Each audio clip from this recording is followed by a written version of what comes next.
ಆಗುತ್ತಾ ನೋಡಿ, ಈ ಸಚಿವ ಸಂಪುಟದ ಕೆಲವೊಂದು ಮಂದಿನ ಏನು ಮಾಡ್ಯಾರ ನೋಡಿಬಿಟ್ರೆ ಒಂದು ಗುಂಡಾಗಳ ಸರ್ಕಾರ ಆದಂಗೆ ಆಗಿದೆ. ಕಾಂಗ್ರೆಸ್ಸು ಗುಂಡಾಗಳಿಗೆ ಯಾರು ಪಕ್ಷ ವಿರುದ್ಧ ಕೆಲಸ ಮಾಡಿರ್ತಾರೆ ಅವ್ರಿಗೆ ಇವತ್ತು ಮಂತ್ರಿ ಮಾಡುವಂಥ ಕೆಲಸ ಮಾಡಿದ್ದಾರೆ. ಅದಕ್ಕೆ ಈ ಸರ್ಕಾರ ಭಾಳ ದಿವಸ ಬಾಳ್ದಿಲ್ಲ. ಯಾಕಂದ್ರೆ ಇಂಥ ಕೆಟ್ಟ ಸರ್ಕಾರ ಕನ್ನಡ ಪ್ರಮಾಣದ ತೋಲಕ್ಕೆ ಬರೋದಿಲ್ಲ, ಇಂಗ್ಲೀಷ್ನಾಗ ತೋತಾರೆ. ಸಂವಿಧಾನ ವಿರುದ್ಧವಾಗಿ ದೇವ್ರ ಹೆಸರು ಅದೇನು ಭಗವಂತನ ಹೆಸರು ಯಾವ ಸ್ಪೆಸಿಫಿಕ್ಕಾಗಿ ಬರೀ ದೇವರು ಭಗವಂತತ್ತಿದೆ. ಅಂದರೆ ಒಟ್ಟಾರೆ ಈ ಒಂದು ಸುಮಾರು 60 ದಿವಸ ಆಯ್ತು ಕಾಣಿಸ್ತೈತೆ ಡಿ ಕೆ ಶಿವಕುಮಾರ್ ಅವರು ಮುಖ್ಯಮಂತ್ರಿಯಾಗಿ.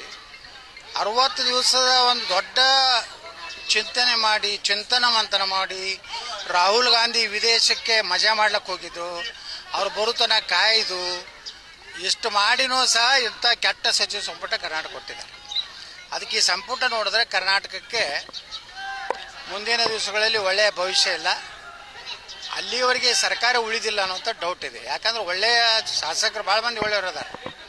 ಪಾಪ ಅಪ್ಪಾಜಿ ನಾಡಗೌಡರು ಅಂತವರು ಸೀನಿಯರ್ ಮೋಸ್ಟು ನಮ್ಮ ಜಿಲ್ಲೆಯಲ್ಲೇ ತಗೋರಿ. ಯಶವಂತರೇಗೌಡ ಭಯಂಕರ ಪ್ರಯತ್ನ ಮಾಡಿದರು. ಆದರೆ ಅವರೆಲ್ಲ ಸೀನಿಯರು, ಭಯಂಕರ ನಿಷ್ಠಾವಂತರು ನಾಡಗೌಡರು, ಯಶವಂತರೇಗೌಡರು. ಕಾಂಗ್ರೆಸ್, BJP, JDS ಎಲ್ಲ ಮುಗಿಸಿ ಬಂದು ಗಿರಾಕಿಗೆ ಮಂತ್ರಿ ಮಾಡಿದ್ರು ಕರ್ನಾಟಕದಾಗ. ಅದು ನಿಷ್ಠಾವಂತರಿಗೆ ಮಾಡಲಿಲ್ಲ. ಅವರೆಲ್ಲ ಕಣ್ಣೀರು ಹಾಕ್ಲಾಕತ್ತಾರ. ಅನೇಕರು ಒಬ್ಬರು ಶಾಸಕರು ಹೇಳ್ಯಾರ, ನಮ್ಗೆ ನಾಚಿಕೆ ಆಗ್ತೈತೆ ನಾವು ಕಾಂಗ್ರೆಸ್ ವರ್ಕರ್ ಅಂತೇಳಿ. ಯಾರು ನಮ್ಮ ಸಿರಾದ ಶಾಸಕರು. ಈ ರೀತಿ ಭಾಳ ದೊಡ್ಡ ಅಸಮಾಧಾನ ಇದೆ. ಈ ರಾಜೀನಾಮೆ ಪರ್ವ ಏನಿದೆ ಇದು ಕೇವಲ ಒಂದು ರೀತಿ ಒತ್ತಡ ತರುತ್ತಂದ್ರೆ ಯಾರಿಗೂ ಧೈರ್ಯ ಇಲ್ಲ.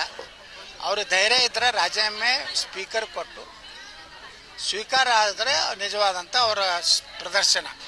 ಸುಮ್ಮನೆ ಹೈಕಮಾಂಡ್ಗೆ ನಾಳೆ ಕರೀತಾರೆ.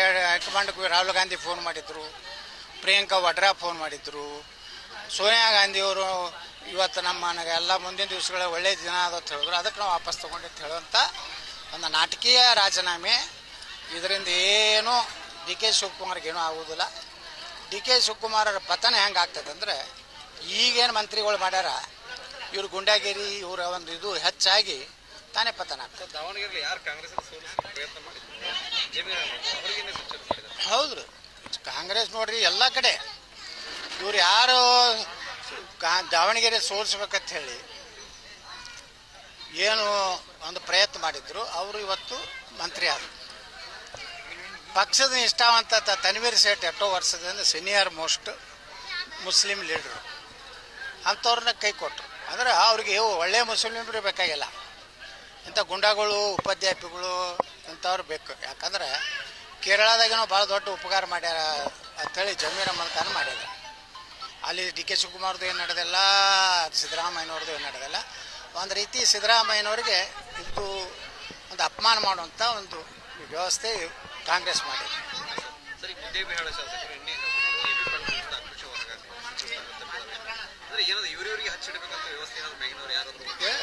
ಅವರೇ ಮುಖ್ಯಮಂತ್ರಿನೇ ಹಚ್ಚಿರ್ತಾರೆ. ಮುಖ್ಯಮಂತ್ರಿಗೆ ಇವರು MB ಪಾಟೀಲ್ರನ್ನ ಮಂತ್ರಿ ಮಾಡಬಾರ್ದತ್ತಿತ್ತು. ಈಗ MB ಪಾಟೀಲ್ ಭಾಳ ಇದು ಆಗಬಾರ್ದಂತೇಳಿ ಇವರಿಬ್ಬರಿಗೂ ಅವರೇ ಬೇಡ ಅಂದಾರ ಅಂತ ಹೇಳ್ತಾರೆ. ಆದರೆ ವಾಸ್ತವಿಕ ಯಾರಿಗೆ ಬೇಡ ಅಂದಾರೋ, ಏನು ಬೇಡ ಅಂದಾರೋ, ಅವ್ರು ಯಾರಿಗೆ ವಿರೋಧ ಮಾಡ್ಯಾರ ಅನ್ನೋದು ಅವ್ರೇನು ಅವ್ರ ಆಂತರಿಕ ಅವ್ರ ಪಕ್ಷದ ವಿಚಾರ. ಆದರೆ ಇದರೊಳಗೆ ಅವ್ರವ್ರ ಕಚ್ಚಾಟ ಏನು ನಡೀತಾ ಇದೆ ಬಿಜಾಪುರ ಜಿಲ್ಲೆಯಲ್ಲಿ. ನಿನ್ನ ನಾ ಸೋಲಿಸ್ತೀನಿ, ನೀವು ಸೋಲಿಸ್ತೀನಿ. ಇವ್ರು ಯಾರು ಸೋಲಿಸೋರು ಇವರಲ್ಲ, ಜನ ಸೋಲಿಸ್ತಾರೆ. ನಾ ಚಾಲೆಂಜ್ ಮಾಡಿ ಇಂಥವ್ರು ಸೋಲಿಸ್ತೀನಿ ಅಂತ ಏನಾರೇ ಹೇಳೋದು, ಇದು ರಾಜಕಾರಣದಾಗ ಜನರು ನಿರ್ಣಯ ಮಾಡ್ತಾರೆ. ನಾವು ಸುಮ್ಮನೆ ನಾವು ಸೋಲಿಸುವಂಥ ಶಕ್ತಿ ಈ ಲೀಡರ್ಗಳ ಕೈಗಿಲ್ಲ, ಜನರ ಕೈಗಿಲ್ಲ. ಅದಕ್ಕೆ ಸುಮ್ಮನೆ ಏನೋ ಕಚ್ಚಾಡ್ತಾರೆ, ಮತ್ತೊಂದು 3 ತಿಂಗಳ ಮುಂದೆ ಒಂದಾಗ್ತಾರೆ. ರಾಜ್ಯದಲ್ಲಿ ಪೊಲೀಸ್ ಪರೀಕ್ಷೆ ಗಲಾಟೆ ಆಯಿತು ಸರ್. ಈಗ ಖರ್ಗೆ ಅವರು ಹೇಳ್ತಾ ಇದ್ದಾರೆ ಉಪವಾಸ ಕೂತ್ಕೊಂಡ್ರೆ ಲಾಠಿ ಚಾರ್ಜ್ ಆಗಿ ಬೇಕಾದ್ರೆ ಆಮೇಲೆ ನಾನು ರಾಜೀನಾಮೆ ಕೊಡ್ತೀನಿ ಕೇಳ್ತಾರೆ.